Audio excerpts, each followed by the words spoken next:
Tahiyati, Tareq.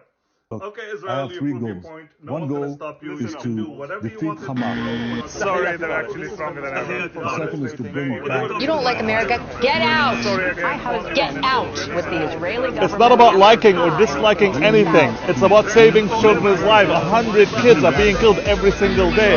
My husband with the Israeli government at the time in 2000. Oh, I remember Monica, a stain, and a cigar. Tahiyati Tariq. I really want to thank you, Israel, for the last couple of weeks. I really want to thank you for finally liberating the American public from your grip. I really want to thank you for finally allowing people to criticize you freely without being scared. People were terrified of you, but right now they're not. The whole world is speaking out against your atrocities, against your lobby, against the control of the media. I want to thank you for uniting the whole world in support of the Palestinian people. I want to thank you for making us the #1 case in the world. I want to thank you for exposing the traitors and the cowards and the people that pretend to be for humanity, but they're nothing but conspiring and complicit for atrocities around the world. I want to thank you for finally showing the world who you really are. And I want to thank you for liberating the Palestinian people, because this is the end. I want to thank you for so many things, uniting us. What a weekend we had. We all came together and we celebrated. Tareq, Rishek, good morning to you in California. For me, it's good evening here in the Netherlands. How is it going? Very good, thank you. Good morning to you. Good afternoon for you in Holland. Perfect. I saw a couple of interesting clips from you on Twitter. Now, to give a little bit of a context here, that's also how I found you. Yeah? I found some really refreshing clips on Twitter regarding the whole situation in Israel and Palestine. I reached out to you. It was a very uncomplicated process, so really appreciate it for you taking the time. Are you sure it was Twitter? I'm not active. Sorry. No. Yes, sorry. You're absolutely right. You're absolutely right. It was, I believe, TikTok, right? TikTok, yeah. I was pretty active on TikTok, yeah. Not Twitter, no. Actually, okay, so let me make a quick correction. I saw a reshared clip from you, the original clip that we discussed yesterday, where you said, thank you, Israel, for all kinds of stuff. So I think this was reshared on Twitter, indeed. And then I checked you out on TikTok, and there I found, to my surprise, this guy has 250,000 followers. What is he doing? Right. Okay. Yeah, Good. I mean, I can tell you how it started if you like. Yeah. It was never intended to be a political show, or it started off actually as a travel show, because I used to travel quite a bit. I've been to over 60 countries around the world, and my girlfriend and she came up with the idea. She says, why don't you start a show around the world with Tareq? And I said, that's a good idea. And it took off like crazy. She's very cute. She's younger than me. And we were kind of like doing this trip together. It was funny. It was fun. And then we got into food, Middle Eastern food, and I'm not a cook at all. I pretended to be. I basically was copying YouTube videos and putting it online. And people thought I know how to cook. But believe it or not, Thomas, every single meal I did, it was the first time I do it. But again, that took off. And then I got into business mentorship. I've had many startups in my life, and a lot of patents, and so I have a lot of experience. So I was mentoring a lot of young people, and not much politics at all, only recently because of what's going on. So maybe that's a good segue. Tell us a bit about your background in regards to Palestine.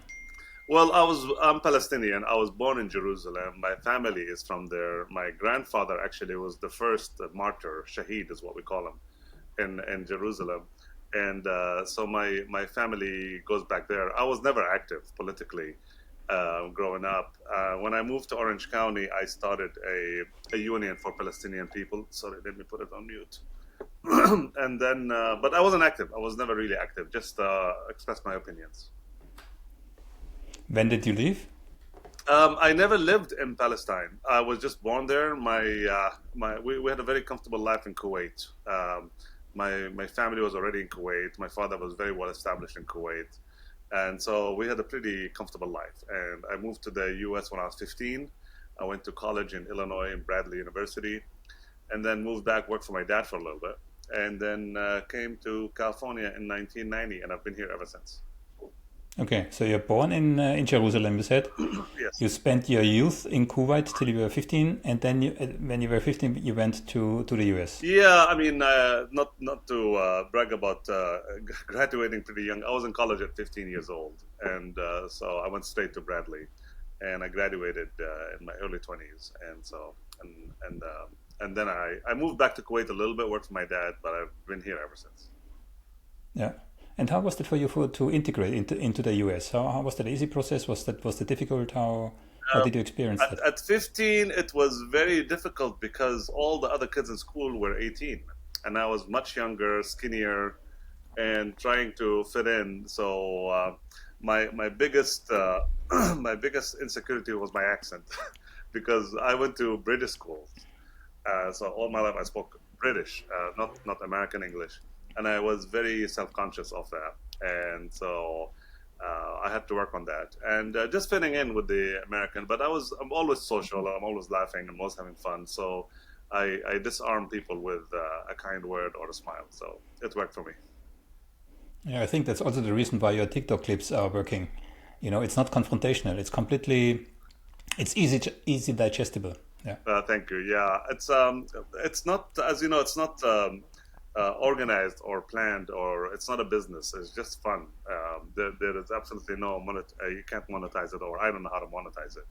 But I get so many compliments when people bump into me in the street, which motivates me. Okay, they really like this, you know, and that's my sole motivation. Is just when people give me compliments.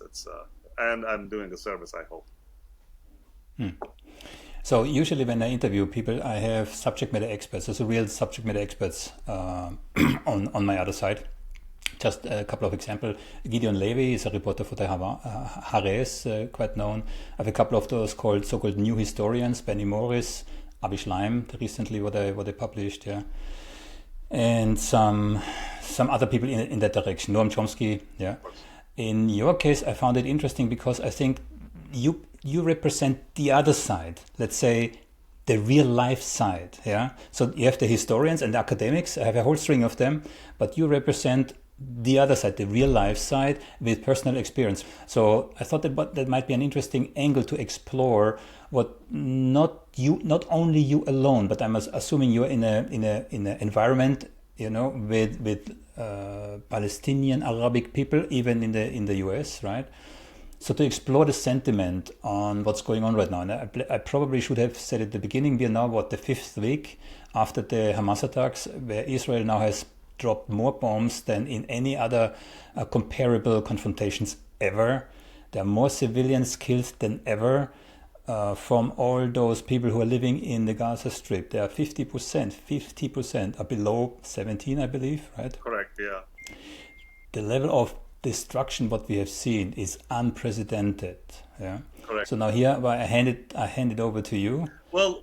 How is this? To your point, for Palestinians, specifically Palestinians that are very involved, I think all Palestinians are experts. I mean, we live this thing. I mean, we from the second we wake up till the second we sleep, we're involved in this. We take this very personal. So I would challenge you to find any Palestinian that's not an expert, and they're very well read, and they live this. I mean, I'm watching TV right now 24/7 on Al Jazeera and Al Jazeera English, and doing our research.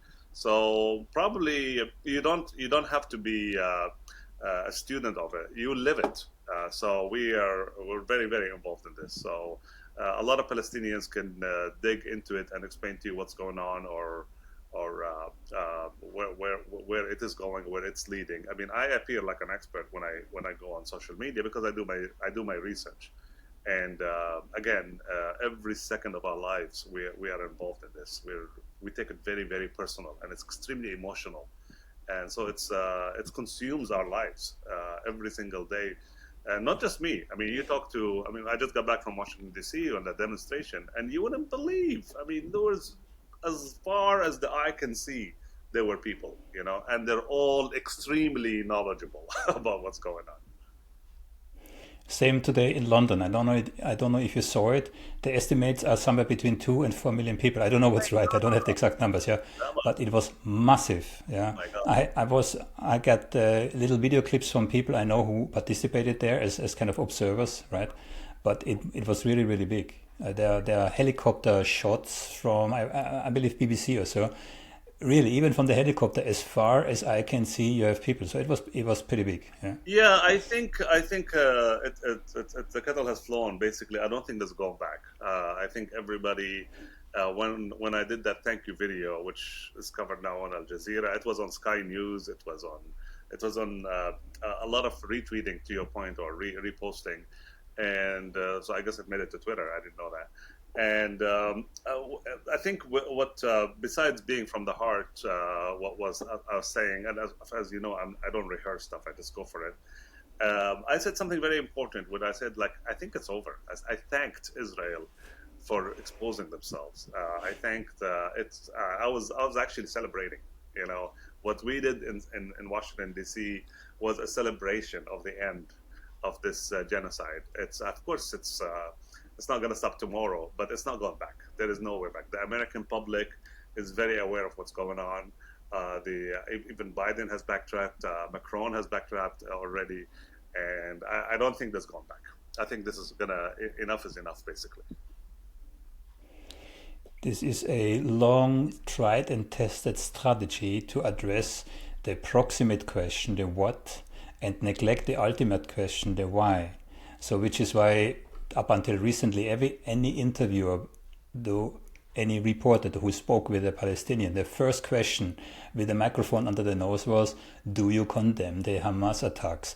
Meaning addressing the proximate question, yeah? And completely neglecting the context of, depending on where you start to count, right, in 1967, 1948, or in 1880 when this really started, yeah. Yeah, it's. Remember when I told you we sleep it, we wake it up for Palestinians. I'll give you an example to that question you just mentioned, because I woke up, I opened my eyes today, just now, and a couple hours ago, and the first thing on my mind is, do you condemn what Israel did to you? I'm not kidding, and in Arabic, and I posted a video this morning about an hour ago. It already has like 5,000 to 10,000 views, because I addressed the frustration of Palestinian people when you ask that question, and it's actually funny if you want to watch. But it's in Arabic, so I don't know. Most 99% of my videos are in English, but this one is in Arabic. I can tell you what it says if you like. Do. Oh, okay. Let me just show it to you. I just did it. It's basically a reporter asking here. A reporter asking a guy, do you condemn Israel? And the guy is responding, I condemn your mother for giving birth to you. And I say, I wanted to say Sharmuta, but I didn't, obviously. I said Sharm el-Sheikh. Seen from a bit higher level, why do you and the environment that you circulate in think that especially the West, right? Especially the West supports Israel so non-conditional. And I emphasize especially the West because here in the West we have the feeling it's the whole world, right? Which is not correct. The West is comprised, so let's say the NATO countries, about 16% of the population. If you look at the news from India or the global South, the story is a total different one. They have a much more lucid view. I agree with you. I also watch Al Jazeera and I watch some Indian news channels, right, to get a bit, from the outside. Why do you think? I mean, living in the US, yeah, knowing that next year, of course, is an election year, knowing, of course, that every president needs the evangelicals, which count about 80 million people in the US, yeah. So what's your view on why the West and by extension the US or the other way around supports Israel so unconditional? Well, there's a couple of things. There's three things in my opinion. Number one, the media. Obviously, the media is controlled by a certain by the lobbyists and the Israeli lobby. They control it 100%. So in the US, I have to really dig to find one channel or newspaper that can show both sides, and it's almost impossible. And they're so powerful when they say unchecked things, and people get emotional. I mean, we're human beings. If someone tells me Palestinians killed 40 babies and cut their head off, I'm going to get upset. And then when someone defends the Palestinians, I'm going to get angry on you, and like, how can you justify raping women? Of course, we all know it's nonsense, but when the narrative is there, people are going to be emotional to whoever presented that point of view. So that's one. Another thing is the amount of dollars we spend on the elections. If you are a candidate, you have rules. You have to. They will come to you and they will ask you, AIPAC again and other lobbyists.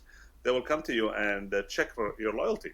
And if you are not loyal, they're going to go to your opponents. And so they manipulate elections. So regarding policy, you cannot really fight them unless you have a huge bankroll. And my friend Nasser Baidoun out of Michigan is running for Senate now, U.S. Senate, and I'm helping him a lot. We're lobbying for him to galvanize the Arab Americans and peace-loving people around the country to support him to fight that. And so that's the second one. And the third one is the evangelicals. Now, of course, they have ulterior motives. I mean, they want to support Israel. They want a war in Israel. They want that for the return of the Messiah. So that's part of their teachings. So I mean, you can't blame them. That's their book. They read their book. It says, yes, all the Jews need to go to Israel, have a World War III, whatever. So Jesus would come back. Why are they supporting Israel? Supporting Israel because that'll lead to a conflict with the Arab world. It'll lead to Armageddon. It's the most extreme anti-Semitic position I've ever heard. Hitler didn't go that far.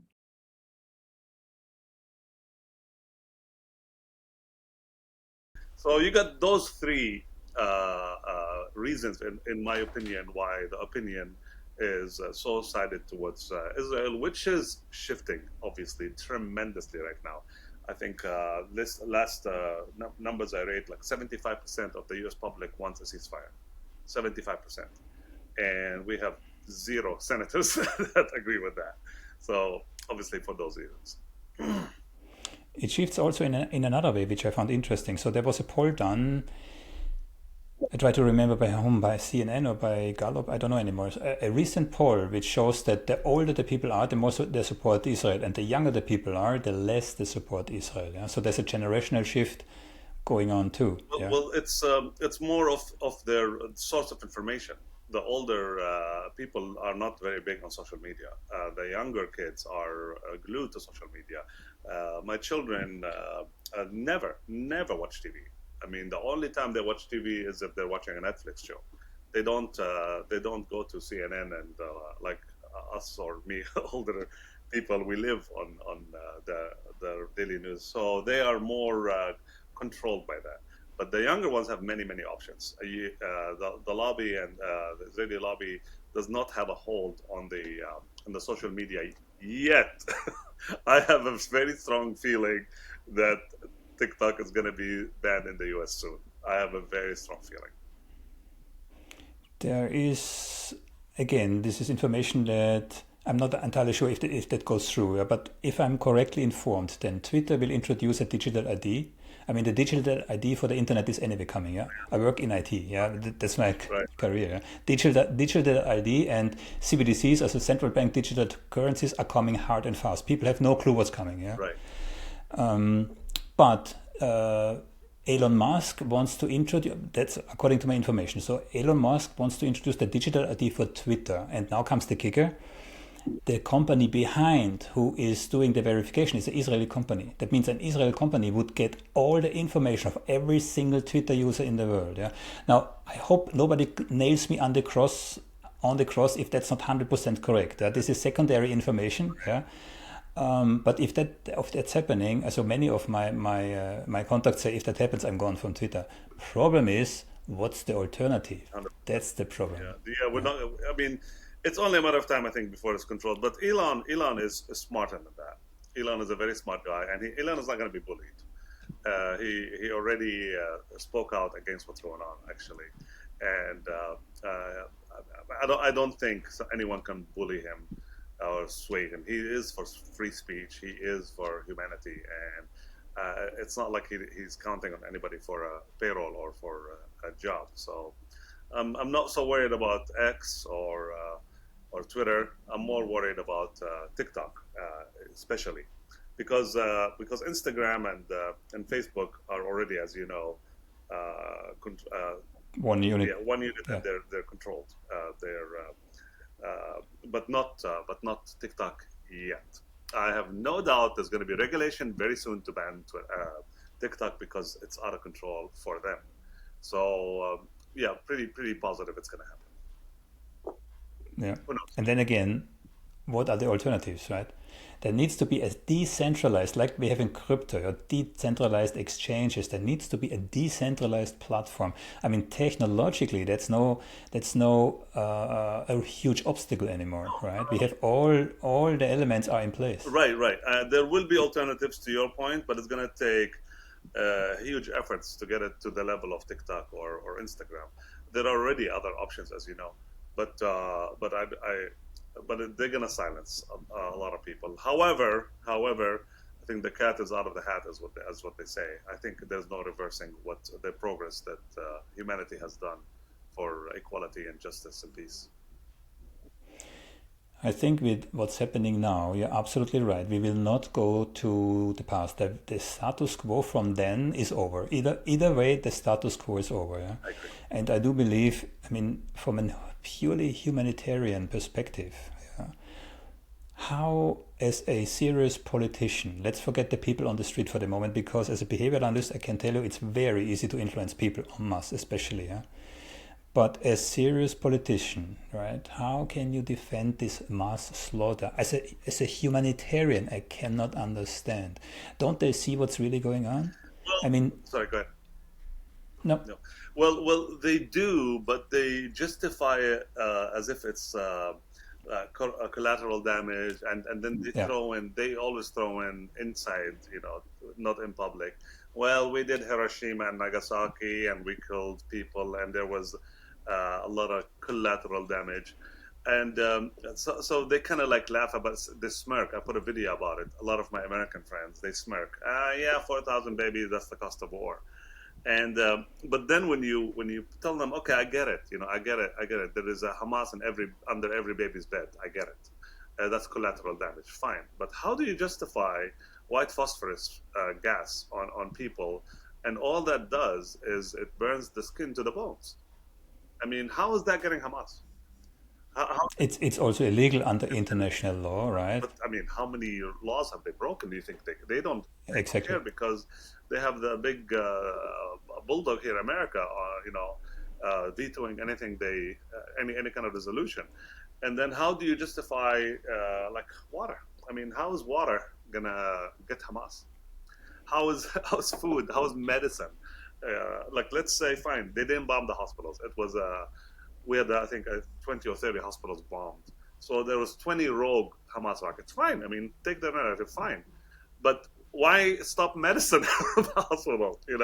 Why? I mean, the lack of consistency, the crimes are obvious for everyone to see. To your point, but again, most people, all they do is see what's on CNN and Fox and stuff. Because you say CNN, and sometimes I think we shouldn't even be surprised, because Madeleine Albright was on CNN where she was asked, do you justify 500,000 dead Iraqi children? And she said, yes, I think that's justified. Yeah. At this very moment, she is facing 500,000 dead Iraqi children on the other side. Right? Unbelievable. I always think if that happened to America, we would have had a third world war, and everybody, Right. The proportions are so in disbalance. Yeah, the hypocrisy is out of this world. But you know that the majority of Jewish people are against what's going on. Israel has been hijacked. Israel itself has been hijacked by a bunch of extremists that are not really Jewish, to be honest with you.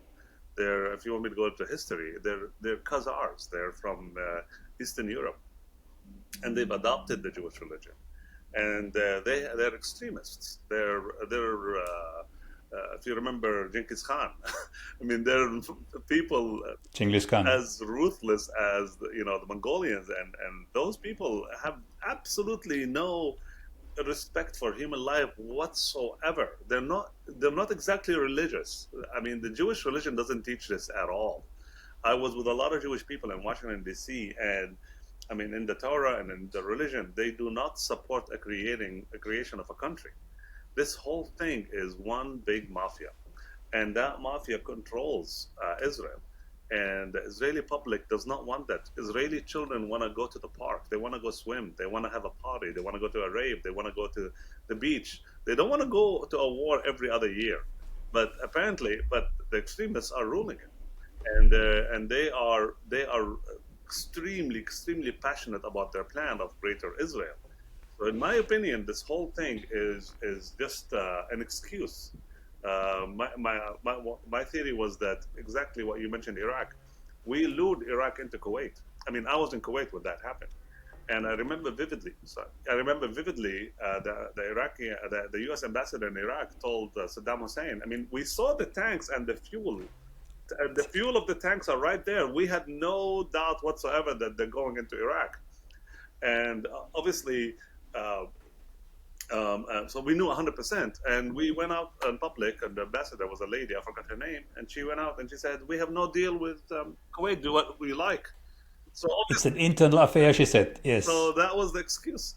And he came into, he fell for it, and he got into Kuwait, and again, I was there, and that was an excuse for us to go and destroy Iraq. And we were actually doing a service for our friends, because that's what they wanted, which resulted in over 1 million deaths, to your point, and 5,000 American deaths. We forget that. And probably $3 or $4 trillion US, all as a favor. And I think there's an analogy here with what happened in Hamas. I don't believe that Israel didn't know. I mean, they got warnings from Egypt, from America, and that we know of. Plus, as you know, they have the surveillances. Which is second to none in the world. I mean, they can see a fly crossing the border. So they knew it's going to happen. And then, let's say they didn't. Why would they wait 6 hours before sending a helicopter? Send a helicopter. Shoot them while do something. And again, my point is that this was also exactly the same thing, the analogy. Like, all right, now we have a justification to kick you all out. And that's what they're doing. And as Winston Churchill said, appeasement. Like all the other Arab leaders are just like watching.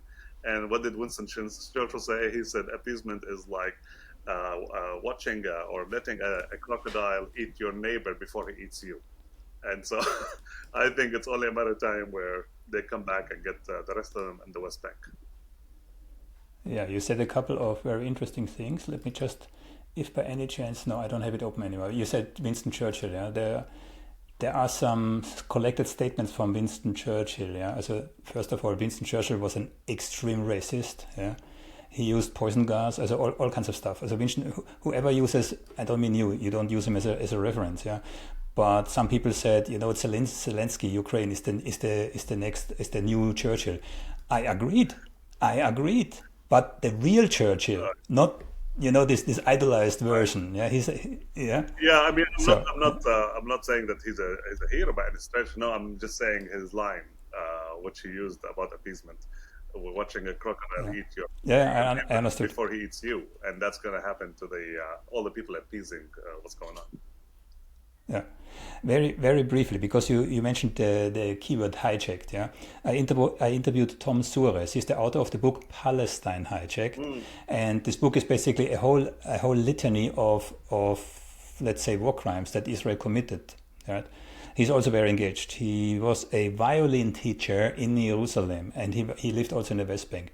Highly recommendable to read his book. Yeah, very briefly. The Lord Balfour, right? Balfour Declaration, 76 words, same thing. A real anti-Zionist anti-Semitist, right? He wanted to They, he wanted to get rid of the Jews, 100%. they wanted to make sure that all those Jews which are suppressed in Russia didn't come to Europe, especially not to England, and which is why that was, I think, in 1917 already, which they frantically searched for an alternative solution. So, and that's also what Noam Chomsky told me. He actually was the first one where it somehow clicked to me. Yeah, he said something like, the evangelicals, yeah, they have anti-Semitic. 100%.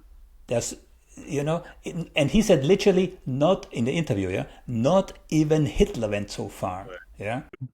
Hitler didn't go that far. So the reason why they placed Israel where it is and why they support Israel, the evangelicals, is exactly what you already said. They want the whole Middle East to blow up, because then they're not the Jewish, with the third temple, their new Messiah comes. Yeah, so actually you have two religions on collision course. And the Messiah would come, and then they will have to choose. They either convert to Christianity or be killed. And Zionism is anti-Semitic. The word Zionist is anti-Semitic. The fact that they want them all kicked out and helped, to find them another home, is because they don't want them, not because they support them. They want them out of their countries. And, exactly. And so people don't think they love them because they want to send them to Palestine. No, they want to get rid of them. Yeah. And I also believe that the Israelis themselves are victims of the propaganda of the proponents of the Zionist project, because this is how we have to see that Israel is a Zionist project. I don't think there's a single Israeli happy. They cannot be happy going to war. The soldiers right now are all reservists. They are in tanks right now for 2 weeks, 3 weeks. In a tank, they sleep in the tank. They go to bed there. They use the bathroom there. They eat in the tank. It's not like they can go to a camp. And to your point, exactly, they are 100% victims. They are very, very sad. I think the Palestinians are happier with everything that's going on. They're home. They're happy. They're defending their home. They have purpose. They have conviction. They have a love of everybody else, as opposed to the occupier, who has 2 different passports that can go home anytime, that's spoiled and has no roots to what's going on, and fighting for Netanyahu. They're not fighting for their freedom. They're fighting for a thug. So the Palestinian fighters are much, much more convinced for what they're doing. And the Israelis know. They're like, why am I doing this? Why am I destroying my family? I miss my girlfriend. I miss my mom. I want to go have a hot shower. I don't want to stay in a tank, for 3 weeks and God knows how long. So yes, I totally agree with you. They are victims. There was also, when they started this massive run on the airport of all Israelis with 2 passports. Well, they have, exactly like you said, they have somewhere to go. But the Palestinians have nowhere to go. I said the Ben Gurion airport was the busiest airport in the world. People leaving. Yeah. Not anymore. Those who goes down, right? Yeah.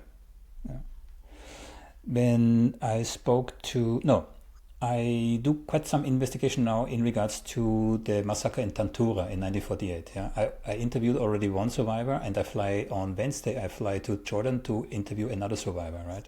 It is the most vicious, disgusting thing ever. I mean, they were glorifying their rape. I mean, they were like laughing about it. You could see it. So there is So there is an interesting story out there, because there is already documentary out there from Alan Schwartz, right? Where in this documentary you also see those former Haganah soldiers, really with the smiling face, telling how they killed everybody. Yeah. And then I interviewed the gentleman. The old gentleman he was 94 years old. I went to Germany, right? He's a survivor. He told this story where he and his friend. So Tantura was taken by the Israeli army. They lost about 10-12 people. The Israeli army. They had in the village, they had about 40 rifles. That was it. The Israeli army came in with tanks and everything. After a couple of hours, the fighting was over. And then after the fighting, a massacre took place. Okay. And the gentleman that I interviewed, he was then 17 years old. He and his friend had to dump all his dead body in mass graves.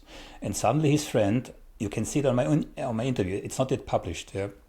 His friend says, "Hey, this is my father. and he's still alive. What shall I do? But they had the Israelis with machine guns behind. So this guy had to throw his living. He was wounded but still alive. Had to throw in this mass grave. And when this gentleman told me this story, he had to cry. Yeah, with 94 years old. So people have no inclination. If someone thinks this whole story from Israel, this will fade out with generations, forget it. This will never go away until there's a real solution found. Never, no, and the pain doesn't go away, and this is, I mean, you heard what Elon Musk said yesterday, right? I don't know if you heard what he said yesterday, but Elon Musk was on Lex Friedman's show, and Elon Musk said that he says when you kill someone's daughter or someone's father, yes, you might have killed, a Hamas person, but you created 10 Hamases. You're creating enemies. You're not really solving anything. You're just making people more militarized and more angry. How many Hamas have you created so far? I mean, and then he told Lex, I don't think so. Imagine if this happened to you. Wouldn't you go fight? You will become Hamas. It's nonsense. It's all based on revenge. That's all it is. I'm here in the Netherlands, right? And the Netherlands was occupied by the German forces in World War II. Yeah. Yes, so it's a very double situation because in Amsterdam, interestingly, more Jews were killed than in any other place on the world. In the city of Amsterdam, 90+% of all Jews were terminated, partly because the Dutch cooperated with the Germans. But the Dutch also had a resistance. Yeah. So when I talk to people here in Holland about this case, yeah, I remind them, look, guys, you were occupied, you had a resistance, right? But the same understanding is not there when it comes to Palestine. Yeah. It's as we said, the reasons were very clear. I mean, they're brainwashed right now. But it's changing. It's really changing. When people really dig right now, and the initial shock was there. By the way, I put a video. I don't know if you saw it about. Did you see my sarcastic video? About I think they're all sarcastic. No, I did one that also blew up about not thanking Israel for that thing. Like I think you guys should appreciate and respect how the Israeli media protects the 1,500 people dead.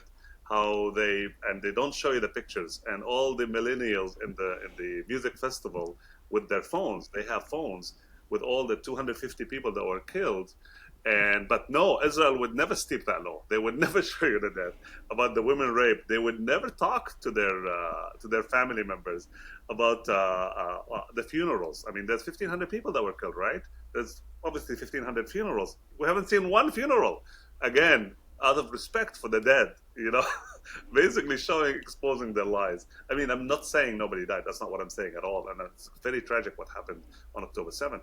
But the fact that we have zero evidence of anything they're saying is extremely suspicious. There's one more thing, and I'm hesitant to talk about it. Yeah, Please. But there are Israeli sources who indicate that at least some of the dead people from this festival were actually shot and killed by Israelis. Yeah, there are intercepts where the Israeli commanders had no clue who is who, so they shot everybody. There is a video out where you see literally hundreds of torched cars on a parking place. Yeah, so that was not a rifle, or I don't know what the Hamas had here. This was a massively bigger weapon used here, right? Well, there's sorry. Did you see the video of the helicopters shooting the? Yes, exactly. That's what I'm referring to. Yeah. I mean, it's obvious. It's out there, and you actually hear them say it. So the twist of the media is just horrific. I mean, the narrative. You're listening to what they want you to listen to. Now, again, we're not saying there wasn't any horrific acts. Obviously, we're not undermining any of the tragedies. I'm sure a lot of people were killed. A lot of people were lost their lives. But 1,500. Where did they come up with that number? 250 in the concert. We didn't see one. I mean, I don't know. The rape. Again, that's against all Islam teaching. We don't. Muslims don't do any of that crap. Yeah, I think, really what you said. So nobody denies something really bad happened this day, right? But again, you can't see it out of context, right? So various people have called Gaza the largest open-air prison in the world. There are whole generations of young men, and as a behavior analyst, I can tell you the most dangerous demographic group are young males between 16 and 23, 24. And especially if there's nothing to lose, no perspective, nothing whatsoever. And prisons. I think when you call it an open-air prisons, you're giving it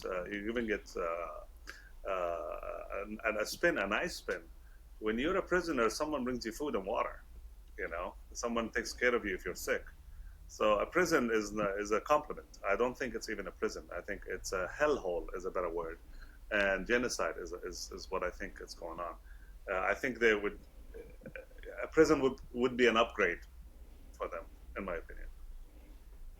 What I want to say is there are multiple generations which have never set foot outside of this, 350 square, I also get square kilometers or square miles, It's shorter than a marathon when you run it along, and it's 25 miles or kilometer wide, And that's not the population, 2 million, 2.2 million. I've been hearing 2.2 for 20 years. They don't grow.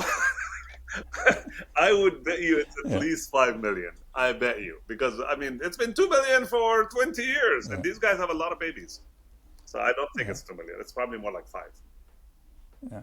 And then I heard radio or TV shows where they said Gaza is comparable to Tokyo, right? Now that's a mismatch, because they try to create the impression it's not that densely populated. So first of all, Gaza is the third most densely populated place on this planet, And if it's comparable to Tokyo has high-rise buildings. Of course, you can squeeze more people. This comparison, where they sometimes get this argumentation from when they try to justify or reason with what's happening right now, as if that would make any difference if you carpet bomb or with white phosphor on hundreds of thousands of civilians. Indiscriminately, it's obvious. It's obvious it has nothing to do with Hamas. It's obvious. They just want to misplace people, kick them out, take it over, put a Walmart and a McDonald's and put a tunnel and go get the gas reserves, and that's all it is. It's an excuse. They lured them in again to have an excuse to exterminate them. And the West Bank is next, 100%. And you know what? They're already busy. Yeah, they're already busy with the West Bank. It scares me, Tom. It scares me really because their power is unlimited. It's really unlimited. And when the U.S. government goes and says, or Haley, or all those candidates say, Nikki Haley, finish them, and then we support Israel unconditionally, no questions asked. So if you have a mass murderer killing people, and you're the police, and you tell them, how many more guns do you want? Here you go kill some more. That's what happened. We have a psychopath, a government conducting genocide, and we're the policemen here in America, and telling them, do you need more guns? Do you need more money? Do you need more bombs? Do you need more airplanes? Here you go. That's what we're doing. We're helping the genocide. Two keywords. So first, Nikki Haley, because you brought it up, and then psychopath. I had a similar discussion with somebody who said Nikki Haley, based on this finish them statement, is a psychopath. I actually did a linguistic. I'm a behavior analyst. I did a linguistic analysis of this little segment from Nikki Haley, and I can guarantee you, and if you watch this little clip, you will understand, she is not a psychopath. She is using the situation for an election campaign. Of course. This is what she's doing. That makes her an opportunist, not a psychopath. Which, don't ask me what is now worse in that specific situation. One is sick and one does it intentionally for a purpose. Exactly. One has a condition, and one doesn't have a condition, but using psychopaths for their own achievements. That's what I say. People that are watching this and reporting on this and knowing it's wrong are worse than the people committing the genocides, because they're complicit. Exactly. They're actually worse than the people.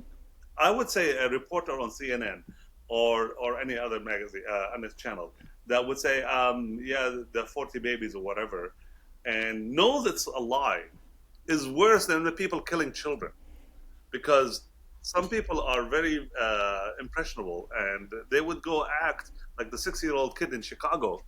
That kid in Chicago was killed by a person that heard this lie and wants to act on it. So people that say these words need to have consequence. There is a documentary out there from, I believe, John Pilger in regards to the media coverage of the Iraq war. And he interviewed, I think it was 5-6 years ago, the journalist who then peddled the news. Yeah, he has weapons of mass destruction, right? And the way how they justify what they did then, yeah, is quite interesting. But the more interesting part is the same people, the same organizations who, drove us based on the lie into Iraq are doing the same again in this legacy medias that we are still having. Yeah. So where do we go from here? Implosion. There is going to be an implosion as opposed to an explosion. What I mean is that there is no way to beat the Israeli lobby. There is no way to beat their power. They have unlimited power, and that power is only getting stronger. And you're not going to change the U.S. rules and laws to eliminate lobbyists. I mean, lobbyists is part of the American fabric. There is no way to change it. So the status quo is never going to change. The power of the lobby is not only in America, as you know, it's all Western Europe. The global South doesn't have the power to stop it. They just don't have the power, or basically the reason. I mean, there's genocides all over the world. Why would they go? Why would they pick the Palestinians? They don't care. I mean, of course they care, but they're not gonna go to war for other people. They have their own issues, their own problems. So that's not going to change. That's not going to change. What's going to change is only internally. The young people are going to say, enough is enough. We are sick and tired of wars and wars and wars, and we're sick and tired of the extremist governments. As you know, the Orthodox Jews in Israel birth rate is about 5 times that of the extremists' birth rate. So they're getting more powerful. And then you have the liberals in Israel that see their economy devastated. Plummeting. Devastated. The hotels are empty. The beaches are empty. Everybody's war. Everybody's going to get sick and tired of this. This is not natural. So no one's going to beat them. They're going to say internally, enough is enough. And they're going to stop this from the inside. And because the opposition is getting much stronger. Okay, and the extremists are not going to care. They don't care about their own hostages. They don't care about their own people. They have an agenda. They wanna have greater Israel with all the might because they have the power again. I mean, as I said, they are the psychopath, not Nikki. They are the ones that have unlimited dreams of power of the greater Israel, the Temple Mount that they want to build, and these things are absolutely in their minds, but the more crazy you get with, and the more intoxicated you are with power, the more you're gonna fall in this hole. And in my opinion, it has to come from the inside, and it is gonna go. And I said, not right now. Passions are very high, as you know, right now. But in a month, in 2 months, in 3 months, something else is gonna happen, and the Israeli public is gonna say enough. And I think that's what's gonna happen. You're spot on. I published my second interview with Professor Avi Schleim 2 days ago, and it's called Israel will self-destruct, and we discussed the split between the Ashkenazi Jews and the Sephardic Jews, where one group is, from European descent, and the other from the Oriental descent, which are the ultra-Orthodox, which kind of multiply much faster than And this implosion will also be an economic one because ultra-Orthodox Jews, they don't work; they are financed by the state. These kind of things, and the demonstrations that we up until October the 7th had every Saturday with tens of thousands of people was actually a manifestation in this internal Israeli split between at least those two main groups. Right. Yeah, they wanted to eliminate the judicial system completely because the goal for that. They wanted to eliminate it because they were pro-equality, and we're talking about the Palestinians that are in Israel. They wanted to strip them from their rights and also get rid of them, and as you know, the public rallied, So after this cools down a little bit, a couple of months from now, I think things are going to change. It will change, and it may not change the way that Israel or the West, the Western politicians have anticipated. Yeah, the Western politicians and the global South and the Americans and all that, zero power. I mean, we can demonstrate in the streets till we're blue in the eye. It doesn't matter. It doesn't matter. It's not going to change anything. Politicians need money to run for office. They're going to do whatever it takes to get money. That's not going to change. That will never change. This is, as I said, it's the American way. So the support for Israel is not going to go because the people, 75% of the US public wants a ceasefire. 100% of the senators said no. 100. So public opinion doesn't matter. Yes, we can get our frustration out, we can go on the street, but that's not going to change. It can't. It's human nature. You need money to run for office. And there's one source of money. Yes, we have guys like Nasser, my friend, who's running for US Senate, but that's one, and his chances are really, really low. So it has to come from the inside, as you said too. There is another change that's going on, and that's on the geopolitical level, of course. I don't know if you follow this, but the BRICS countries are extending. Next January, even Saudi Arabia will enter the BRICS.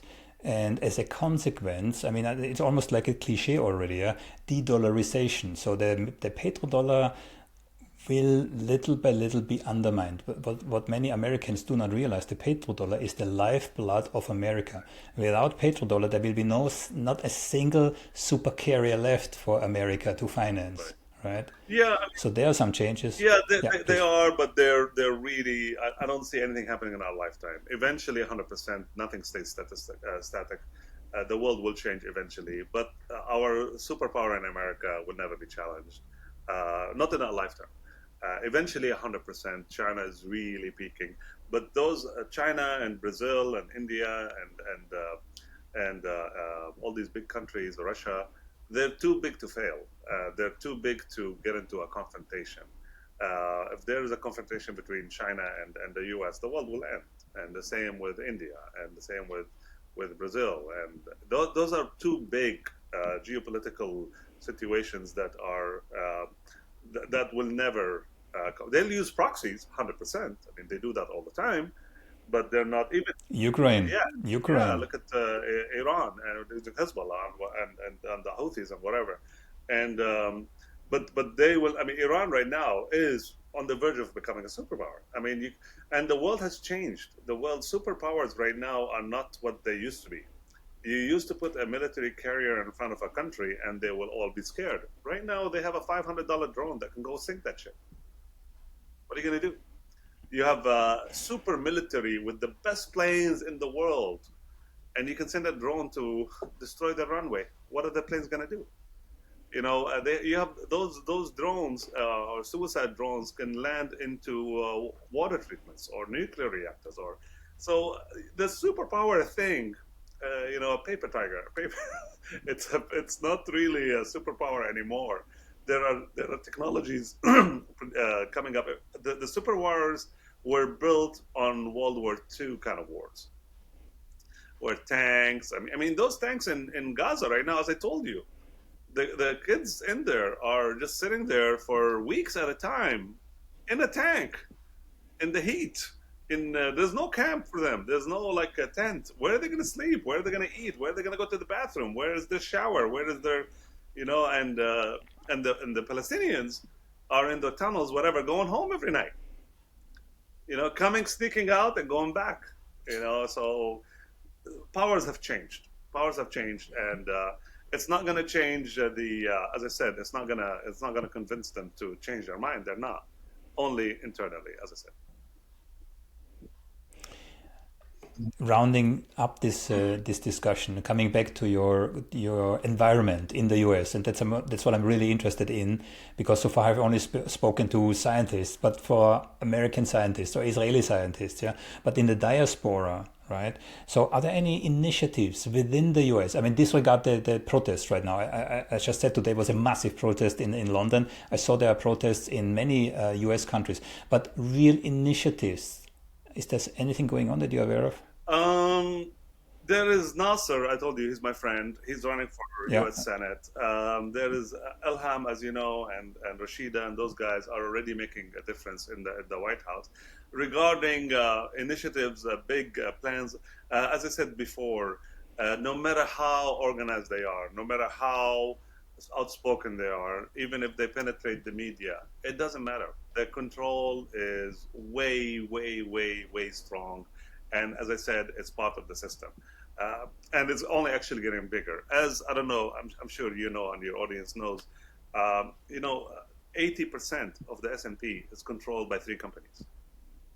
Okay, BlackRock, as you know, Vanguard, and State Street, and they own the country. And those countries, like with what happened with the COVID, COVID was obviously a pandemic, but it was the drugs and the jabs were produced by companies owned by BlackRock and Vanguard, and they didn't have to advertise. All they did was had CNN and all the media advertise for them. So they made the jab, they have the marketing, they have the rules, and they made billions. And that's only getting more and stronger. And so that's not going away. It's getting stronger. So I don't think there is any dream of their power diminishing whatsoever. There's going to be frustration. There's going to be outrage. There's going to be crying. There's going to be possibly violence. But is it going to change? No. It's going to get bigger, actually, in my opinion. It is not. I'm not hopeful that it's going to come from external forces. The only way is internal, and they're playing the system. They're working their ways, and God bless them. But I would hope that would go away from being evil to being good, and I think that will change. But their power will not, in my opinion.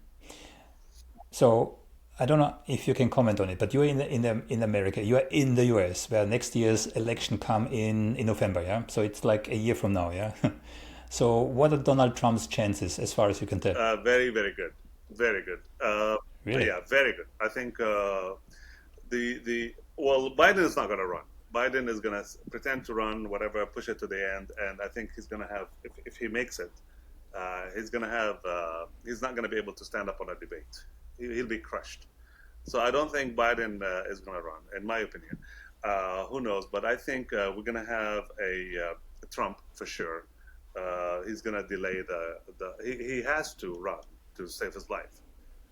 If he gets convicted, by the way, if he gets convicted and goes to jail, which is possible, very possible, he's not going to stay in America. He's going to be two things. He's going to be either a Israeli citizen or a Emirati citizen. He's going to flee the country and give away his passport. He's not going to go to jail. I mean, why? So, Israel and Dubai and Emirates have offered him sanctuary. Or even Russia. So if he's convicted, but he's not. But it's going to be basically him and Gavin Newsom. And Gavin Newsom is a stud. I don't know if you know who I'm talking about. He's the governor of... No. Oh, Gavin is the governor, our governor of California. The guy is a stud. Okay. The guy is a stud. He's very, very smart. He's tough. He's very good looking. He's very tall. He's handsome. Yeah. He's well spoken. He's articulate. His family is beautiful. He's a liberal, obviously. So the South is going to have... Well, the South is Trump anyway. That doesn't matter. But he can definitely galvanize Michigan and Florida and a lot of states. All the minorities are going to go for Gavin Newsom. So if Gavin and Trump, that will be a good battle. I think Gavin will win. There's also talk about Obama, Michelle, also about her potentially jumping in. But Really? Yeah, but she doesn't have. I don't think she has the stamina. I think it's going to be Gavin and Trump. Okay. And Gavin will. So last question. Please. Last question. Let's say what is your prediction if Trump wins, and what is your prediction when his opponent wins, concerning the conflict that we see in the Middle East? If Trump wins, he will never leave. If Trump wins, the country is not going to be the same. It's going to be another country. First of all, it's going to split. There's going to be civil war. The country is going to be devastated if he wins. It's going to be he's going to change all the rules. He's going to have, in America, I don't know if you know this, but executive power is unlimited. He can make executive orders and change any rule. He can. That's usually used in case of emergency or in case of there's war. They give the president executive power. But he can just say something and it will become a rule. And he's going to abuse that. and he can abuse that. Legally, he can. Of course, they can challenge it in court, but it'll be too late because his followers are going to go and say, no, that's, I mean, even losing the election was such a huge deal based on nothing. Imagine if there is something in the Constitution says the president has executive power, and he will divide the country like nobody's business. He will galvanize the extremists, and the extremists have a lot of guns. My opinion, if he wins, the country will be split. There'll be the southern states are gonna revolt, and there's gonna be war. There's gonna be it's gonna be a disaster. If Gavin Newsom wins, it will be the same. It'll be a normal country. Everything will be peaceful. But and the extremists will be silenced because the extremists are really, really violent in America. I mean, he is gonna release everybody that went and the January 6th Capitol. He's gonna release them all. You think these guys are gonna go home and be quiet? I mean, it's gonna be bad. Sorry. With these words, yeah, we are in an era of change. I think that's for sure, and it will affect all of us. Yeah, and both you and me, we are still young enough to see the outcome of this change. I believe, right? If the change is not, cataclysmic. Yeah, I mean, I am Palestinian and I see these horrific things, but honestly, I'm happy. I'm happy about what's happening. You might ask me why. Change, yeah, but please elaborate. Yeah. Because the status quo was already death. They were dying already in Gaza, and I think what happened is going to change everything. I think there's no going back to occupation, and the whole global South is going to help the Palestinians. There's no going back, and as I said, from the inside out. So I mean, the status quo was disgusting. It was horrific. It's worse than now. I think now is better. I honestly believe what is going on is good because it's going to change things. In my opinion. So with these words, on a high note, I guess. Yes, I believe too. Change is coming. Either way, change is coming. Yeah. To the better. On this note, Tareq Rishek, it was my pleasure talking to you. Thank you for your time. We will stay in touch. You will hear from me again, okay? My pleasure. Thank you so much. I appreciate what you're doing. Your message is beautiful. I really appreciate you and what you're doing. Thank you so much.